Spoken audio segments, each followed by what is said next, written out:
പുതിയൊരു വീഡിയോയിലേക്ക് എൻ്റെ എല്ലാ കൂട്ടുകാർക്കും സ്വാഗതം. അപ്പോൾ ഇന്ന് ഞാൻ വന്നിട്ടുള്ള നല്ലൊരു ജ്യൂസിൻ്റെ റെസിപ്പിയാണ് കേട്ടോ. അപ്പോൾ ഈ വീഡിയോ കണ്ട് നിങ്ങൾക്ക് ഇഷ്ടപ്പെട്ടാൽ ഒരു ലൈക്കും ഹൈപ്പും അതുപോലെ തന്നെ ഈ വീഡിയോ നിങ്ങളുടെ പ്രിയപ്പെട്ടവർക്കെല്ലാം ഒന്ന് ഷെയർ ചെയ്ത് കൊടുത്ത് തന്നെ സപ്പോർട്ട് ചെയ്യാനും ആദ്യമായിട്ട് കാണുന്നവർ നമ്മുടെ ചാനലൊന്ന് സബ് ചെയ്യാനും മറന്നു പോരുതേ. അപ്പോൾ വീഡിയോയിലോട്ട് പോയാലോ എന്നാ ബാ. അപ്പോൾ നമുക്ക് എങ്ങനെ തയ്യാറാക്കുന്ന നോക്കാം. അപ്പോൾ ഞാനിവിടെ ഇത് 3 ഞാലിപ്പൂവും നല്ല പഴുത്ത പഴം എടുത്തിട്ടുണ്ട്. അപ്പോൾ തോലൊക്കെ ഒന്ന് കറുത്ത കേട്ടോ, നല്ല അങ്ങനെയുള്ള പഴമൊന്നും കളയണ്ട, നല്ല ടേസ്റ്റാണ് ഈ ചൂട് സമയത്ത് നമുക്ക് കുടിക്കാൻ. അപ്പോൾ ഈ 4 പഴവും ഞാൻ കട്ട് ചെയ്ത് മിക്സിയുടെ ജാറിലേക്ക് ഇട്ട് കൊടുത്തിട്ടുണ്ട്. ഇനി നമുക്ക് ഈ പഴത്തിന് ആവശ്യം മധുരമുണ്ട്. അപ്പോൾ ഇച്ചിരി കൂടെ മധുരം വേണമെന്നുള്ളവർക്ക് ഇച്ചിരി കൂടെ ചേർക്കാം. ഞാൻ എന്തായാലും കുറച്ച് പഞ്ചസാര എടുത്തിട്ടുണ്ട്. അപ്പോൾ മധുരമൊക്കെ നിങ്ങളുടെ ഇഷ്ടത്തിനനുസരിച്ച് ചേർക്കുക. ഇനി നമുക്ക് 2 ടേബിൾ സ്പൂണ് പാൽപ്പൊടി എടുത്തിട്ടുണ്ട്.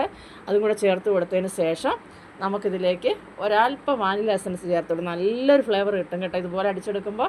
ഇനി നമുക്ക് നല്ല തണുത്ത വെള്ളം ഒഴിച്ചതിന് ശേഷം നല്ലപോലെ ഇതൊന്ന് അടിച്ചെടുത്തിട്ട് വരാം. അപ്പോൾ നല്ലപോലെ ഒന്ന് അടിച്ചെടുത്ത് കുടിക്കുമ്പോൾ ഉണ്ടല്ലോ ഒരു പ്രത്യേക ടേസ്റ്റ് തന്നെയാണ്. എൻ്റെ മക്കളെ ഒന്ന് കുടിച്ച് നോക്കണം കേട്ടോ. അപ്പോൾ വെറുതെ ചെറുപഴം ഒന്നും വേസ്റ്റാക്കി കളയരുത്. ഈ ചൂട് സമയത്ത് കുടിക്കാൻ പറ്റിയ നല്ല ജ്യൂസായത്. അപ്പോൾ എല്ലാവരും ഒന്ന് തയ്യാറാക്കി നോക്കാം, മറക്കാതെ തയ്യാറാക്കി നോക്കാം കേട്ടോ. അപ്പോൾ അതാ നല്ലപോലെ ഒന്ന് നമുക്ക് അടിച്ചെടുത്തിട്ടുണ്ട്. ഇനി നമുക്കതൊന്ന് സെർവ് ചെയ്യാം. അപ്പോൾ അതാ നല്ല അടിപൊളിയായിട്ടുള്ള ഒരു ഗ്ലാസ്സിൽ തന്നെ ഞാൻ എടുക്കാമെന്ന് വിചാരിച്ചു.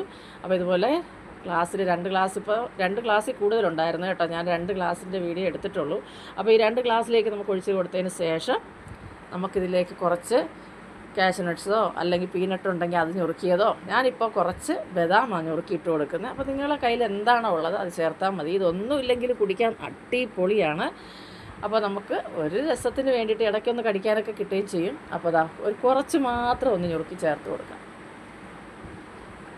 കുറച്ച് ബദാം ഞുറുക്കി എടുത്തിട്ടുണ്ട്, അതും കൂടെ ചേർത്ത് കൊടുത്ത് ആവശ്യത്തിന് തണുപ്പുമുണ്ട്, നല്ല മധുരവും പോരാത്തതിന് ആ വാനിലയുടെ ഒരു ഫ്ലേവറൊക്കെ കിട്ടുമ്പോൾ ഉണ്ടല്ലോ പാൽപ്പൊടിയുടെ മണോ എല്ലാം കൂടെ അടിപൊളി തന്നെയാണ്.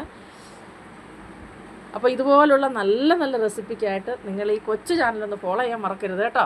അപ്പോൾ അടുത്തൊരു വീഡിയോ ആയിട്ട് കാണുന്നവരെയും എൻ്റെ എല്ലാ കൂട്ടുകാർക്കും ബായ്.